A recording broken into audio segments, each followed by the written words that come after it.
welcome to Wheellifeconnections. We are so excited to have our next guest here on our episode. So this is Joanne Pearson. She is the Advocacy and Outreach Coordinator at the Center for Independent Living in Northwest Florida.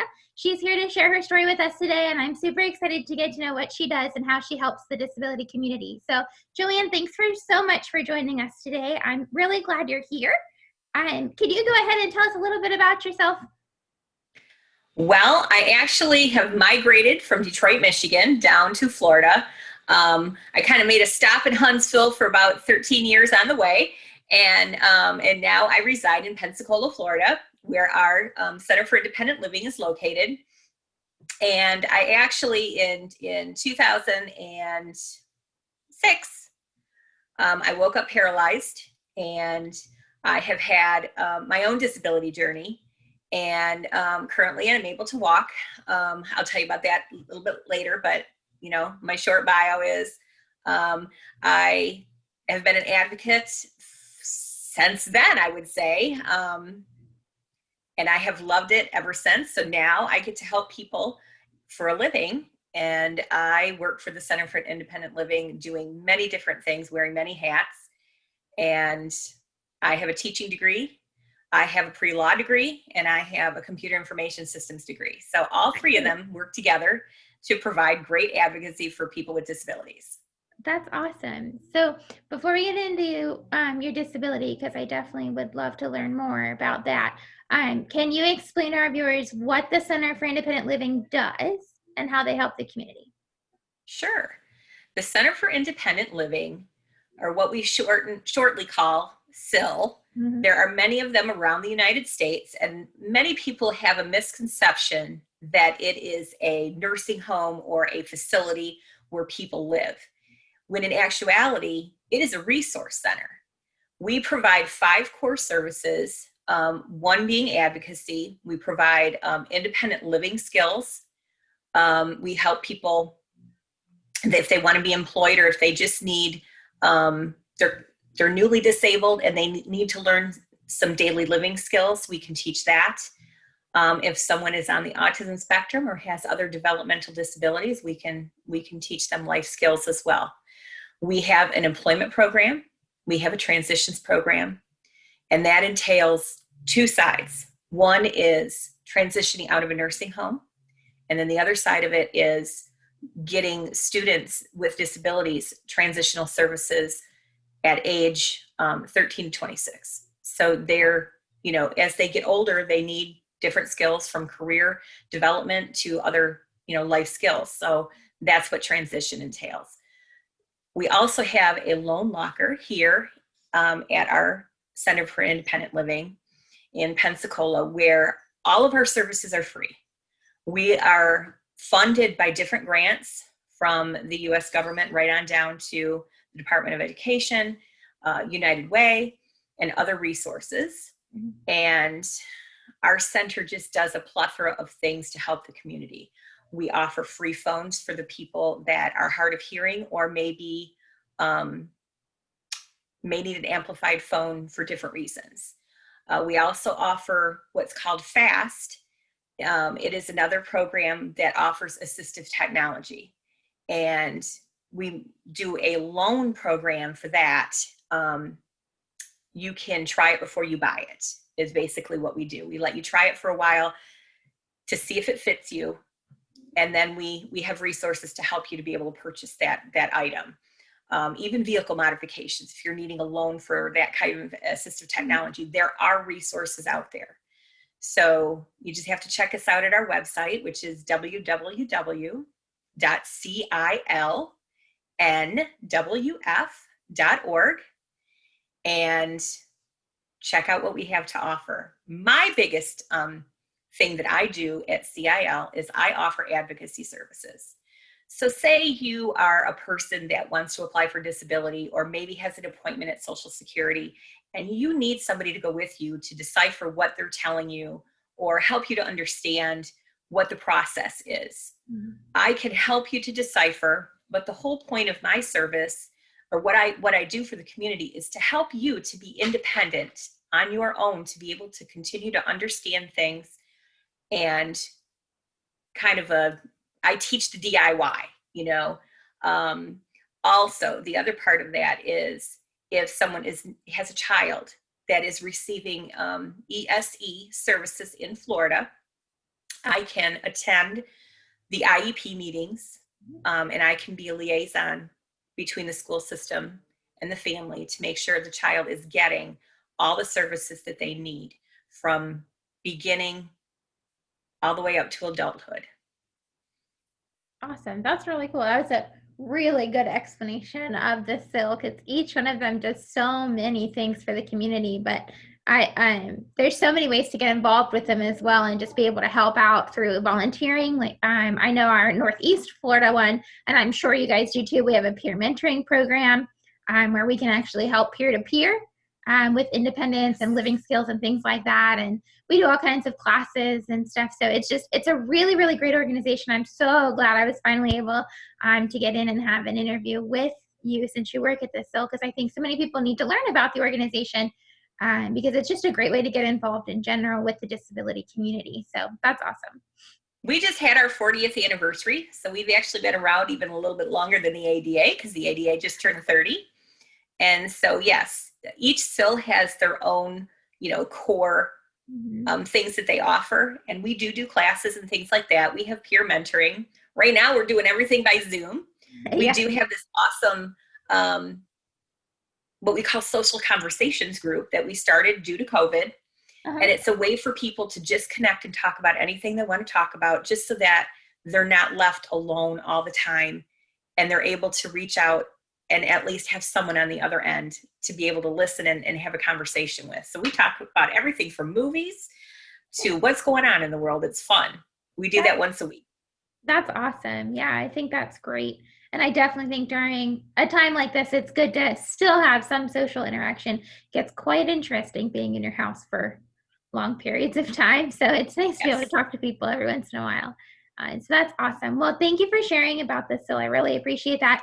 And we'll share the website as well, so that our viewers can check out the website and see all you guys do in Northwest Florida.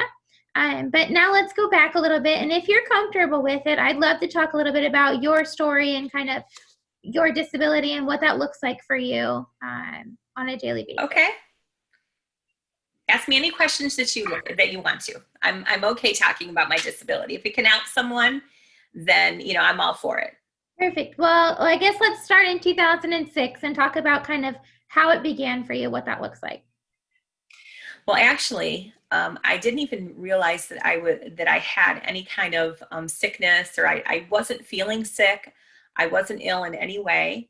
On March the 10th of 2006, I woke up completely paralyzed from the lips down. I couldn't speak. I couldn't do anything.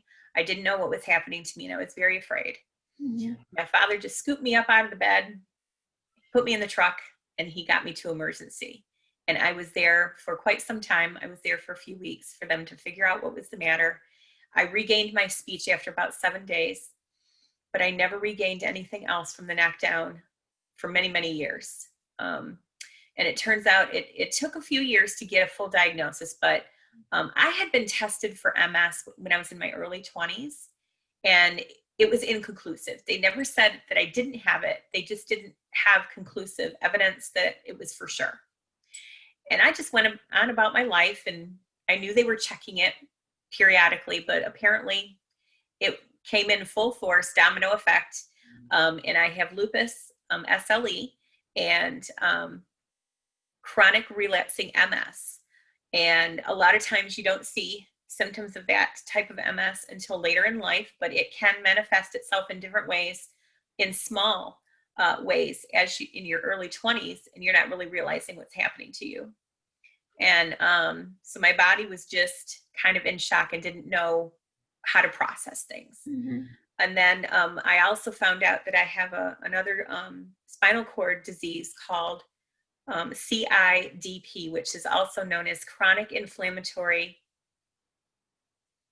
demyelinating polyneuropathy. So basically, it deteriorates that protective myelin sheath that's around the spinal cord. So it causes breaks in the synapses when your brain can't send the signals from one end of your body to the other. Mm-hmm. So I have hesitation doing certain things, and sometimes things don't work at all. So I was in my chair since 2006, and that's when my little girl started school. And so, you kind of make a decision. You make a decision when you're laying there in the bed and you're like, okay, God, what is it that you want from me? Yeah. And I decided that I was going to live a life of positivity so that I could leave a legacy for my girl. Mm-hmm. She has Asperger's autism. So we have ventured the world of disabilities together, and she is one amazing child. And I just went on to go back to school. I was working in a different job, totally different career, working for the Department of Defense, and I enjoyed that job, but I couldn't maneuver it in my current state, so I went back to school.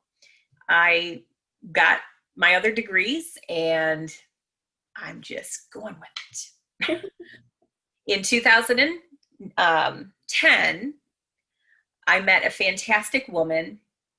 Her name was Exaveria Anderson, and she lived in Birmingham, and we happened to meet by chance. I was getting fitted for my first wheelchair accessible van, and she was the current Miss Wheelchair Alabama, and she was running the program in Alabama, and she invited me to apply. Now, I could never thought about being in any kind of pageant or any kind of competition like that. But then she explained to me that the competition is all about advocacy. It's not about looks. It's not about all of that traditional stuff. Mm-hmm. It's about presentation. It's about achievements. It's about your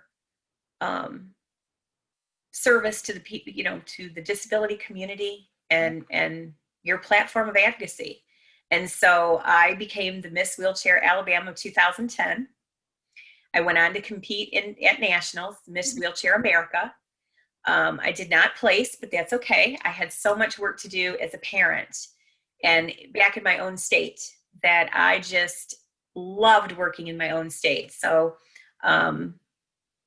Exaveria passed away. She was killed in a house fire the day before Easter a few years ago. And I took over the program shortly after that. And now I'm currently running it in Alabama, as well as my work in Florida. So that has kind of brought you up to date with what I'm doing. Well, if you didn't know, then we're totally Miss Wheelchair Sisters, which is so cool. So I was Miss Wheelchair Florida 2015, and then I went to nationals in 2016. And I still help out with the Florida program here. So if you ever want to come to the Florida program, let me know. We can definitely get you. And I've been judging. Oh, for sure. I think I've judged 4 years now in a row. So it's fun to come back as an alum, but that's so awesome. But we are really connected through a lot of different programs. I was like, oh yes, my gosh. We are. So this is great that we've had this opportunity, because the SIL is so important. Yeah. So important to so many people. And I think that so many don't know, what it really offers. Right. Exactly. And it offers so many things. And sometimes there's that saying out there like, oh, it just does this, but this still does so many more than just that. It doesn't help just those people. It literally can help anybody. But yes, any disability, any age, from birth to end of life. Yeah. And that is what's so wonderful about it. And so many people may not even classify themselves as having a disability. Right. And they don't realize that we can still help them. It could be something as simple as diabetes. It could be just a hearing loss. It could be blindness. It could be anything. So, I hope that through this video that people will take advantage of our services and at least check us out, or one in their area.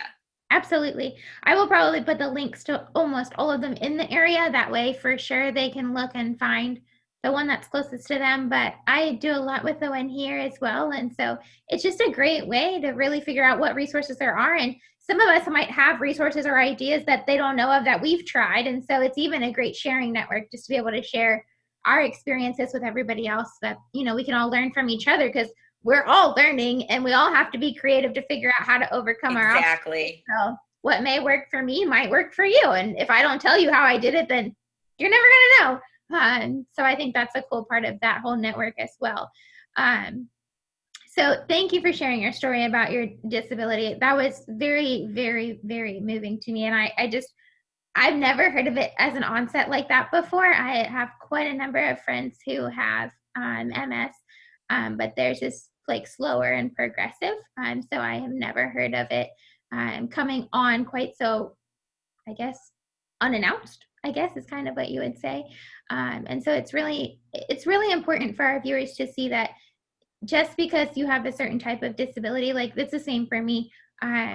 There's arthrogryposis, but there's like 7 different versions of it. And so it affects all of us so differently that it's not an umbrella of, yes, we're all the same. We're not the same. We don't even look the same. It affects each one of us differently. So it's so important to know that, because if somebody has any disability, we all still look different. So you can't just be like, oh, that's the corner for people with autism. This is the corner for CP. It doesn't work like that.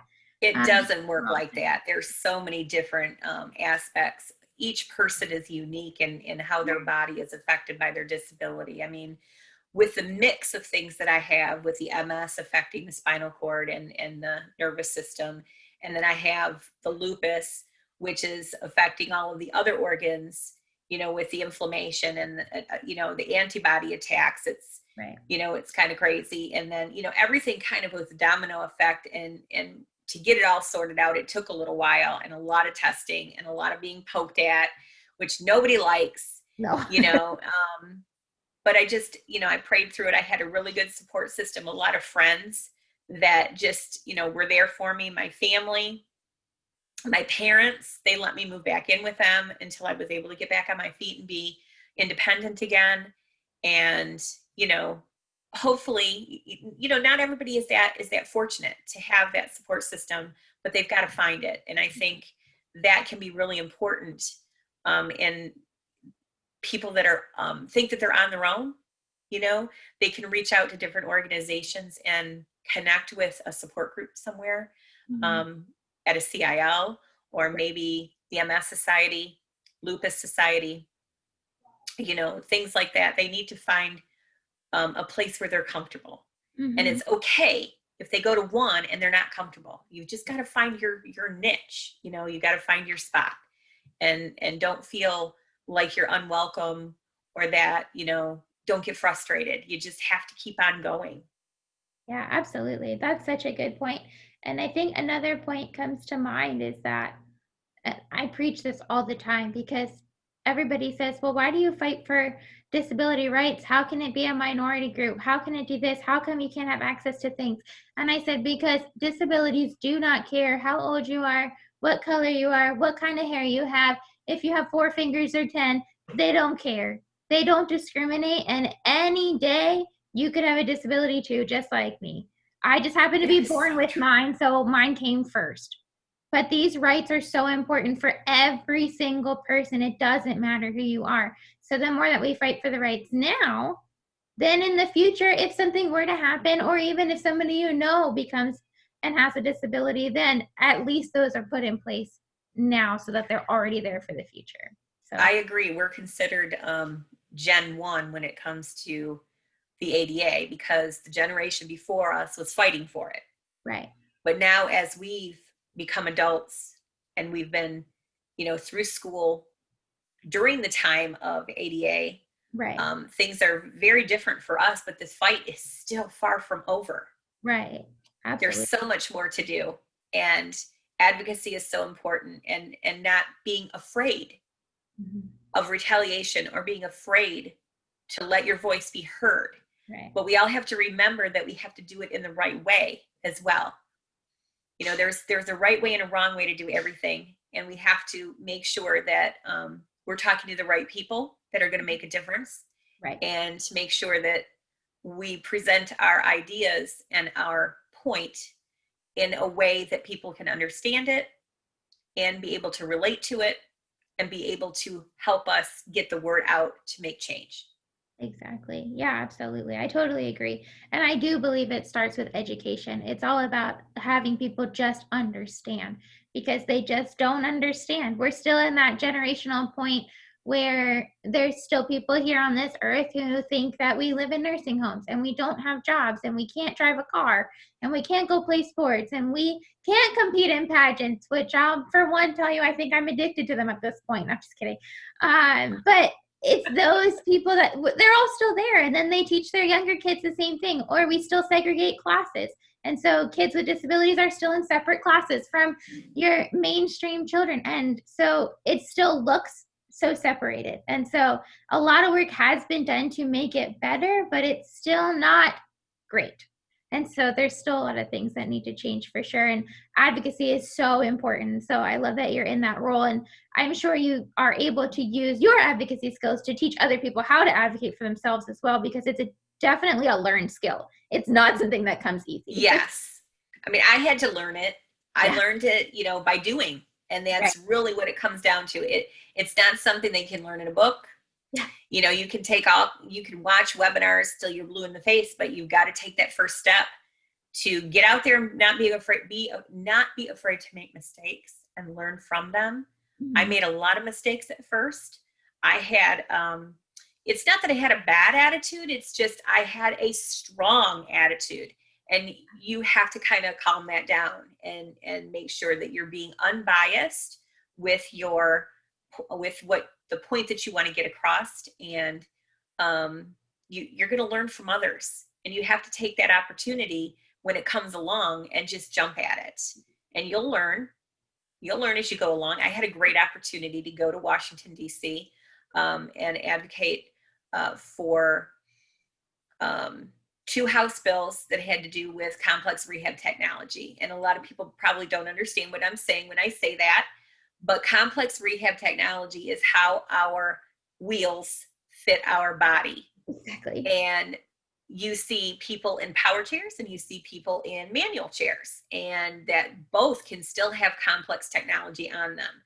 And I had an opportunity to develop an opinion and get it heard on the Hill. And I went and jumped at it and jumped right in with both wheels and went for it.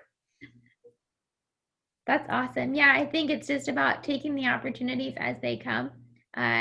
You mentioned God, so your faith is there, so it's okay if I talk about it, but He only gives you so many opportunities to make that change. And I have always felt that there's a reason why I was born this way. And some people say, how could He make somebody like this? And I look at it from the other side, and I'm like, He made me like this for a reason, because there's so many people out there who have a disability, and they need that person that they can relate to. And so that's why we're who we are. And we have a purpose to serve here, and we have a lot of people to serve.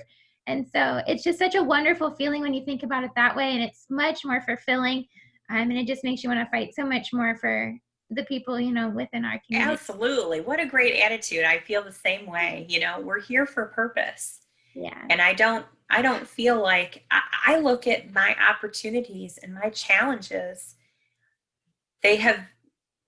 Even though there's been bumps in the road, I have had great opportunities. Even as a parent of a child with a disability, I became paralyzed the year that she started school. Mm-hmm. So I was able to stay home with her and be the parent at home. Mm-hmm. And so I looked at that as a wonderful opportunity that I didn't have to have her in daycare anymore. Right. I could be the mom, and I could make the decisions, not somebody else. Mm-hmm. So you have to find those little positive things that keep you going. Exactly. And sometimes the positive things don't show themselves right away. And so it becomes this big negative burden. And then you get to the end of it and you're like, oh, that's why I went through that. I went through that because it affects this many people, and I didn't even realize that. And so it's just amazing. I love life. I think life is great. I love people. And I just think it's an amazing way that we can continue to show just how strong faith can keep us all together. But also keep everybody moving in the right direction and staying positive, because positivity and laughter is the best. It just makes everything so much better. They don't give you a book, and they definitely didn't give my parents a book when I was born that said, this is how you take care of your child with a disability. There's no handbook out there. You just have to kind of figure it out as you go. Exactly. So it's all a learning curve, but the more you make of it, I just think it's so much better. So I love that. But I wanted to ask you, so I've asked a couple people and I keep getting different responses. So I'm curious, was because your disability came on later in life, was there an experience with any type of bullying? And what did it look like for you, if there was? Well, I experienced bullying when I was a child. I have worn glasses since I was 6 months old. So by the time I was school aged, I was being, bullied about my glasses. I was being bullied about the fact that I had to wear braces in 3rd grade. And I was always overweight. I had a serious hormonal imbalance in my body and thyroid issues from the time that I was born. That weight was always an issue, and it still is. So I was bullied in one way or another. So I really got used to that as a kid, and it didn't bother me. I was still with me. But as I got older and when I became disabled, it was a totally different type of bullying. And I don't think that people really understand that they're doing it so much when you're an adult, because of the lack of education. They really don't understand people with disabilities, or they've never been in the presence of somebody with a severe disability or one that's noticeable. Right. So many people have disabilities that you can't see, or they may be mild, or they may just be different, as we all are different and unique. Right. So as I got older, it was so different. And then I actually had a friend that had SMA, and we would talk about this all the time about, the fact that she's been disabled her whole life, and, going to college and things like that. And I signed up for disability services and was getting things through disability services. And she said, I would never do that. She said, I want to do it all on my own, and I don't need anybody to help me. And I said, well, you've been able to adapt, I think, your whole life. Yeah. This is new to me, and I've lived my life one way, and now I have to completely learn to live it a different way. Mm-hmm. So I hope that those that have had disabilities their whole life don't, pick on us that can't get it the first time around. Yeah, absolutely. And I think that's definitely something I don't typically think about. I was born with mine, so I'm just so used to, like, I never had the chance to walk. I've never had the chance to do this or that. And that's okay, because I mean, I don't know any different, but I know coming from a different perspective and having a disability later on in life, there's a huge shift. I mean, you do all these things beforehand, and then your disability sets in, and now you have to come up with different ways to do the same things. And so it's a lot. And I think for me, I wasn't bullied as much when I was in school as I am now as an adult. So it's a lot different. And I don't know if it's because in school I just was like, look, if you're mean to me, I'm going to run you over with my wheelchair. I mean, maybe I was the bully. Maybe that's the perspective I should have taken it from. But when I became an adult, it's just the things people say that I'm like, wow, that actually really hurt. And I probably should tell you that hurt. And I didn't. And I just kind of take it in. And it comes down to education. Like, unfortunately, they just don't know. And so they say things, and it hurts a lot more than you think it does. And then you're like, wow, okay. So I just think it's so important for people to kind of understand that bullying happens to everybody, whether you look different or look different. And it's just a matter of how you talk to yourself when you're not being bullied. So those things, can get in your head, and they can really affect your attitude. But what are you telling yourselves to get them back out? Because it's not true. It's not true information at all. It's just, I think that, people have to be, they have to put their fear aside, and not be afraid to ask questions. And, some people with disabilities may not want to talk about it, but it's okay to ask the question. If you don't know, what's wrong with just asking the question? Hey, how can I help you? Or is there a way that I can help you? Or can I just be your friend? Yeah, absolutely. It's definitely, we're people. We're people just like everybody else. We may get around with 4 wheels under our rear ends instead of 2 feet with cool sneakers on, but I'm still a person first. You're still a person first. And all we want is to make that same relationship and build the same connection. So that's just a matter of having that conversation and just saying hi. It's okay to say hi. Like, yeah, I mean, if somebody stares at me, or if I'm out at a grocery store and I might come in contact with a child that really doesn't understand, or they're just kind of peering around the corner at you, giving those eyes because they're not sure, I'll reach out to them and I'll say, hey, it's okay if you want to know, if you have questions or want to know what my chair's about, or know why I'm walking a certain way or whatever, it's okay for you to ask. And I just take a stance, even with adults. If they stare at me, I will just address them and I'll say, hi, how are you today? If you've got a question, feel free to ask it. It's okay. And I'm not afraid to say that to somebody. Absolutely. Yeah, I definitely take the same approach. I feel that if I can answer somebody's question and change their perception of what they were thinking before they asked me the question, then I can change the way they react to somebody else that they see next. So I'm always open to answering questions or letting the kids push the buttons on the chair because they're like, what does this button do? And I'm like, well, that might run you over. I don't know if you should push that one, but just some kind of fun, light up kind of way to just help them understand and think it's okay. It's not that we can't be looked at, we can't be touched, we can't be talked to. Like, it's okay. It's okay. I drive a robot around. It's cool. That's how it works. Like, so it's just yes. I take the stance if somebody is within 3 feet of me and they're going to look at me and not say anything, that's my cue to say something to them. So it has to come from both ways. With people, as a person with a disability, I can't be afraid to not say anything. Mm-hmm. I need to be able to voice who I am, and most people will understand who I am within the first 10 seconds of knowing me. Mm-hmm. Because I'm not afraid to greet them. I'm not afraid to say, hello, how are you? Are you having a great day? Just a simple smile sometimes will open a door that you never thought that you would walk through or roll through. And it could build a relationship that could last a lifetime. You just don't know. Yeah, absolutely. For sure. And that goes for everybody, disability or not. You should definitely talk to the people around you because you never know who you're going to meet and what kind of connections you can create. It could be your best friend for life, but if you don't open your mouth, you're never going to know. So it's an important life skill.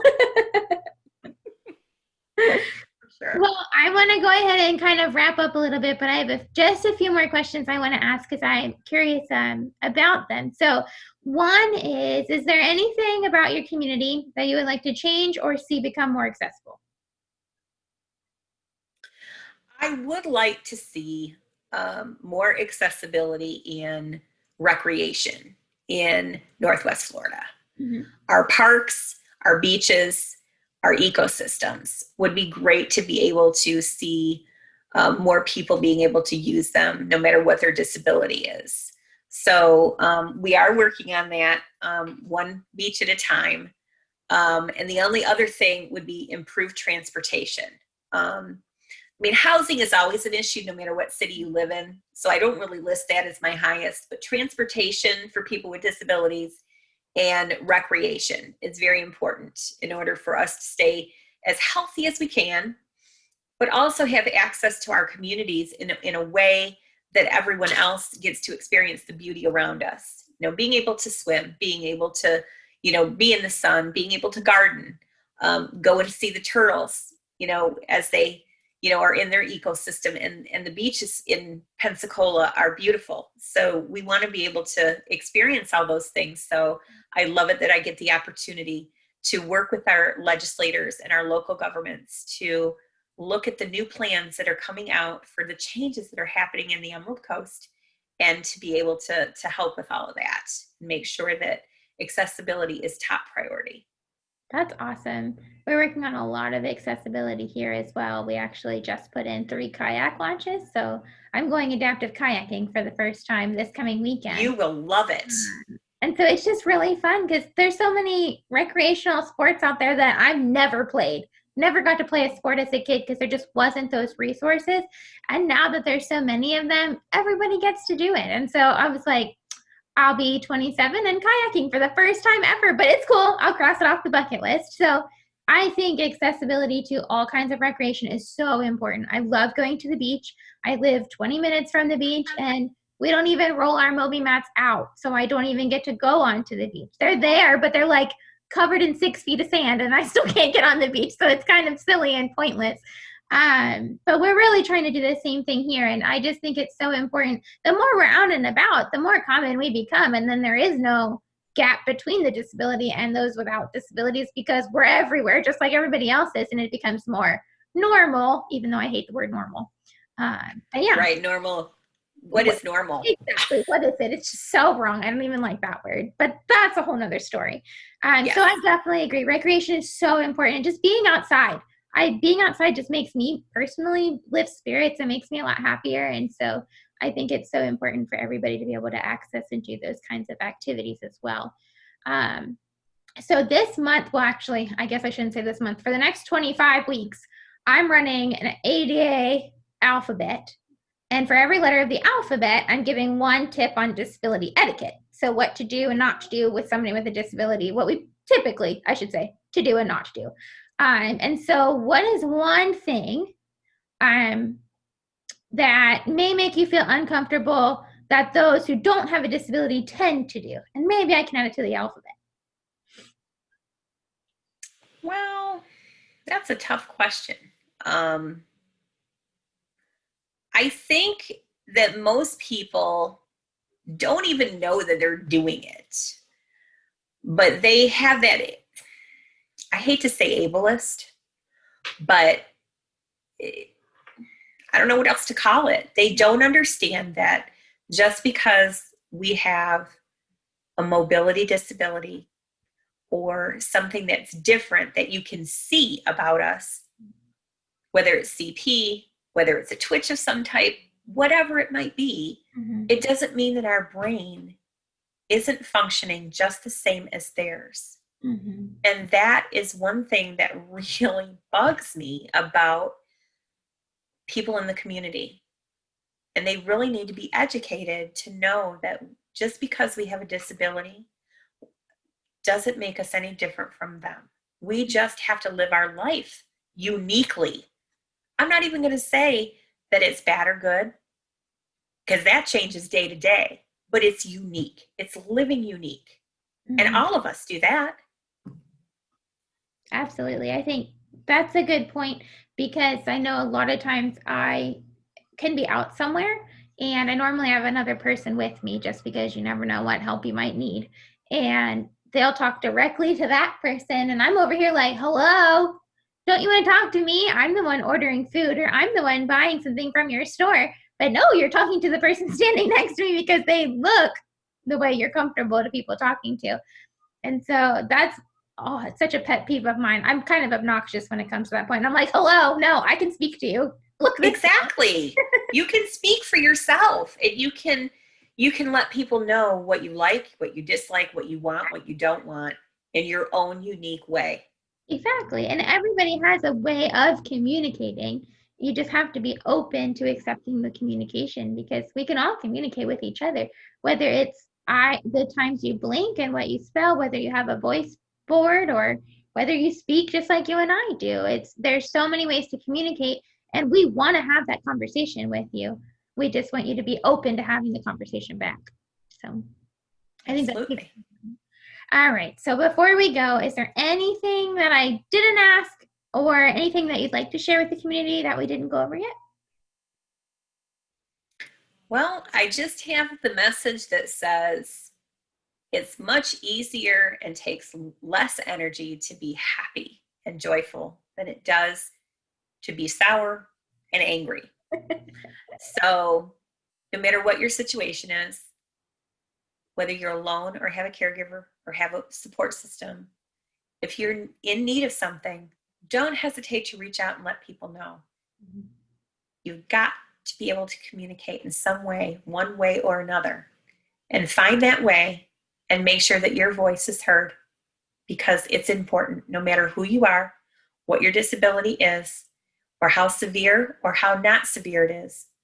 You have a voice that needs to be heard, so make it so. Absolutely. Well, we're going to end on that high note because I love that message and it is so important. So we really hope that you got a lot out of this video with Joanne and I today. I hope that you check out the Center for Independent Living in your area. We will put the links in our video to make sure that you can check out the resources, even if it's in a different location in Florida and you just want to connect with Joanne because now you've heard her and you're more comfortable with her, or myself, we can always connect you to a SIL in your area as well. So we're very open to helping out with anything that you may need. If you don't have a disability but want to get connected to a SIL, let us know. We'd love to have you. There's a lot of programs you can join, a lot of ways to become a part of the SIL as well, because it's a community organization, and the best way to build our community is to have everybody involved. So I hope you enjoyed our talk today. Joanne, thanks so much for joining us again. I really appreciate all of your knowledge and for you sharing your story. I know so many people will be moved by it, and so that makes a difference for me and for the community. So thank you so much for having me. It was such a joy to be able to spend this time with you. absolutely. Well, we will see everybody for now, but thanks so much for watching, guys.